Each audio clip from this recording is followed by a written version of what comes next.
Hey, what's going on, guys? My name is Dr. Boyce Watkins. I'm your friendly neighborhood finance professor. Welcome to the Black Financial Channel. XRP. Let's talk about XRP. XRP was previously the third largest cryptocurrency in the world, but right now XRP is under tremendous scrutiny, primarily from the SEC. XRP has also crashed this week, and I went ahead and announced to you guys that I was going to buy the dip. And I explained why, but I also explained the risks of buying this dip because the question right now is, does XRP have a cold? Does XRP have the flu? Does XRP have pneumonia? Or is XRP dying of AIDS? The question is, what's going to happen with XRP in the future? And hit the thumbs up button, hit the share button, hit the subscribe button, buckle up your seatbelt. We're going to get started on the Black Financial Channel right now.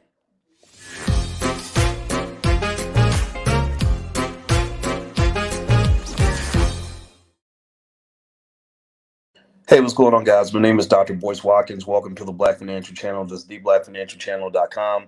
On this platform, we don't just talk about economics, but we talk specifically about Black economics. Not because you have to be Black to be here, but Black wealth in the Black community is what matters to us most. If you agree that Black people come first, then put a hashtag B1 in the chat. Hashtag B1 is the B1 family, meaning that we put our community ahead of everything else because we must save ourselves before we go save the rest of the world. So hit the thumbs up button, hit the share button, hit the subscribe button. Let's talk about XRP. A lot has been going on with XRP lately. XRP is aka Ripple, which is a really popular cryptocurrency that was doing pretty well. They were a really solid business model, and then all of a sudden XRP kind of got a little bit crazy. It started with this lawsuit with the SEC, the Securities and Exchange Commission, sued the founders of XRP and basically said, you guys have been pretending to be a currency, but really you're a security. That's a big deal. In the United States, you cannot issue securities without getting specific approval from the Securities and Exchange Commission. There are laws in place, disclosures that must be made, forms that have to be filled out, etc. Now, XRP has responded to the lawsuit, and I agree with Life in Crypto. He says XRP is going to be fine. But then there's a part of me that says, well, maybe it won't. Maybe it won't. Because one of the things about politics is that your politicians are stupid and corrupt. Your politicians are janky. Your politicians, think about it. They can't even give you more than $600 on the stimulus check, even though people have been sitting out of work for 7, 8 months. What are people supposed to do? Seriously, it's the craziest thing. These people are ridiculous. So don't think that they rise above the petty. They're not. They don't necessarily rise above the petty. And I do think that there's something petty with this lawsuit against XRP, largely because other branches of government have designated XRP as a currency. The Justice Department already did that 4 or 5 years ago. So why is this coming back up? Why now? Well, here's the thing. The way XRP is kind of being dealt with this lawsuit, it reminds me of when I was getting my PhD. When I was getting my PhD, in our second, at the end of your second year, you take an exam called the comprehensive exam. And the comprehensive exam is a do or die test. It's not like college where you can fail the test and keep going.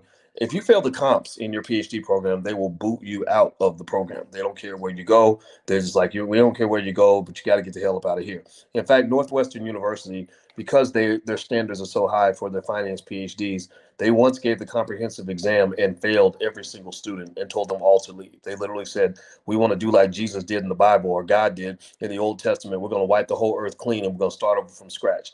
Now, why am I bringing up this crazy story from my PhD program? Well, because the thing about this comprehensive exam was that it was a lot like this lawsuit against XRP. It was very for lack of a better phrase, very janky. It wasn't.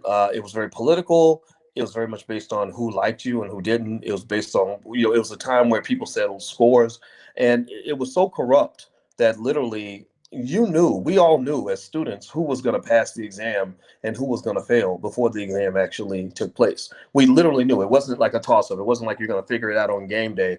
It was one of those things where we say, oh, so she pissed off Professor so and so, so we know that she's going to fail. And lo and behold, the student that was predicted to fail always failed. The ones predicted to pass always passed because the exam was structured where there'd be enough latitude and enough ambiguity for the instructors to come up with whatever answer they want to come up with, right? To come up with whatever verdict they wanted.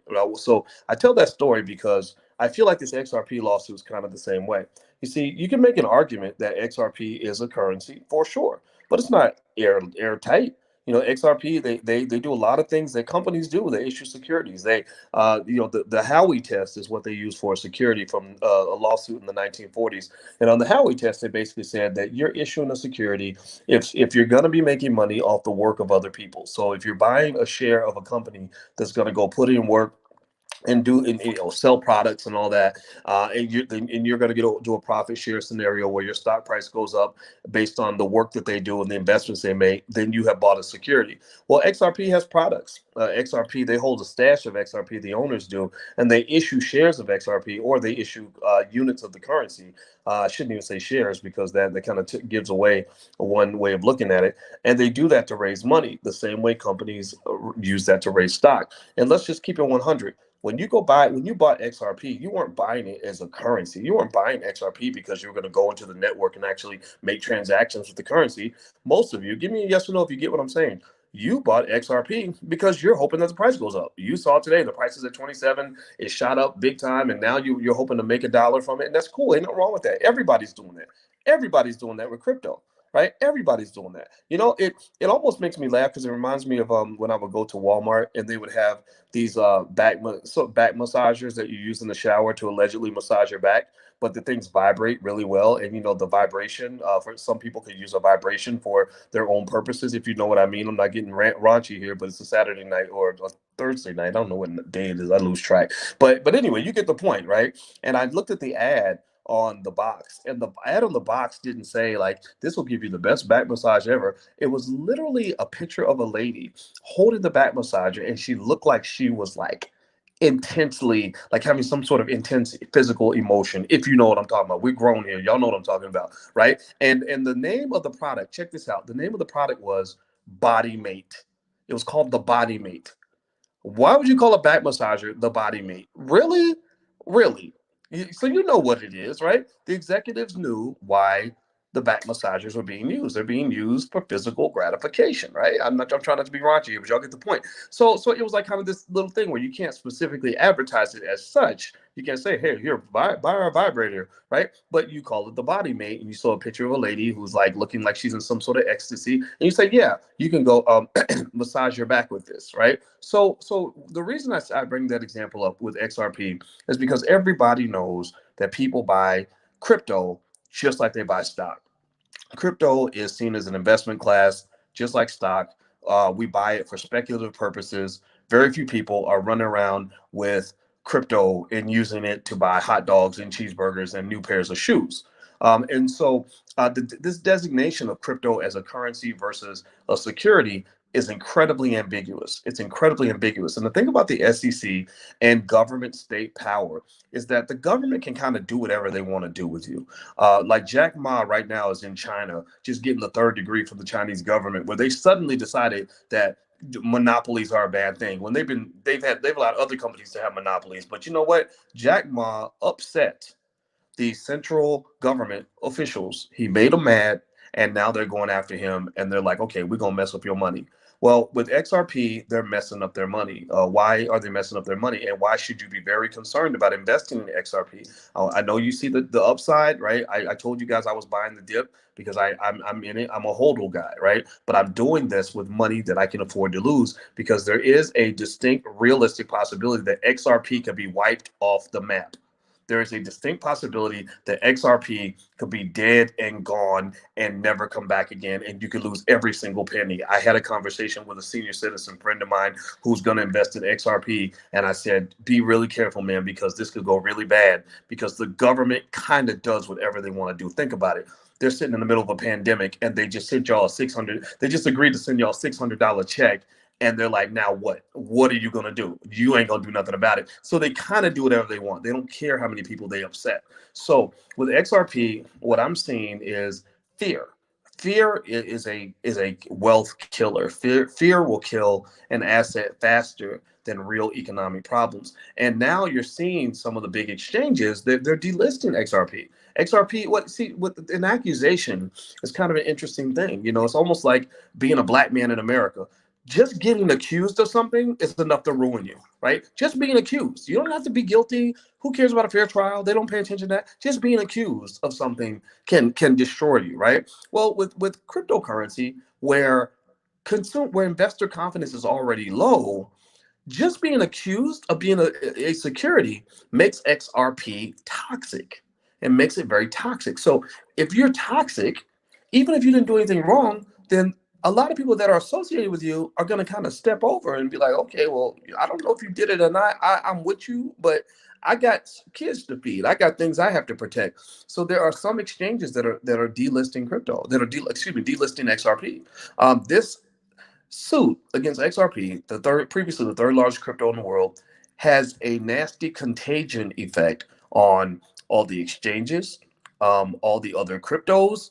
It's making the other cryptos say, well, gosh, if they came after them, could they come after us? It's Coinbase. Coinbase was going to do an initial public offering soon because they're making money hand over fist. So they're like, man, should we delist XRP, or maybe we should just stop trading it until further notice, right? A lot of exchanges are doing that, and that right there can deflate the value of your asset to the point where it doesn't matter if they're found guilty or not.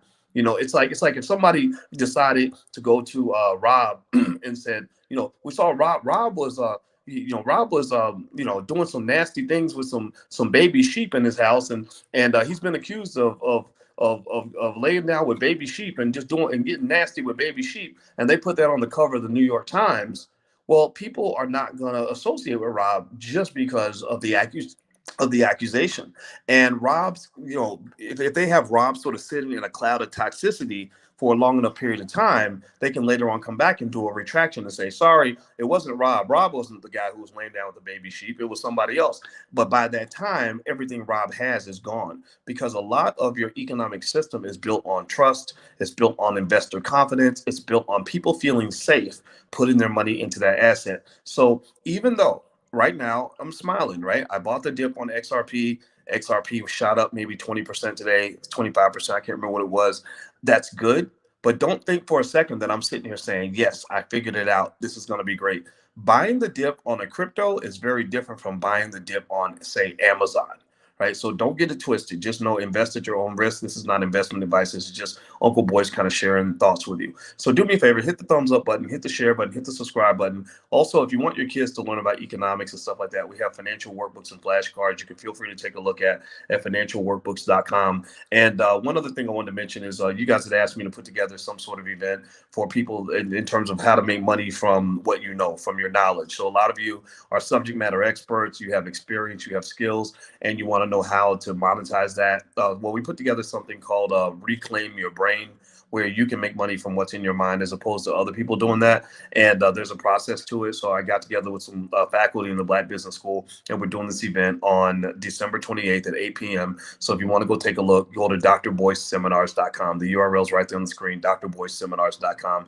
If you don't like it, if you're not happy, we'll give you your money back. But all of our events are really exciting in the Black Business School. Everybody loves it. So that's my 2 cents on it. I think, I'll keep updating you as I come to conclusions and see certain things.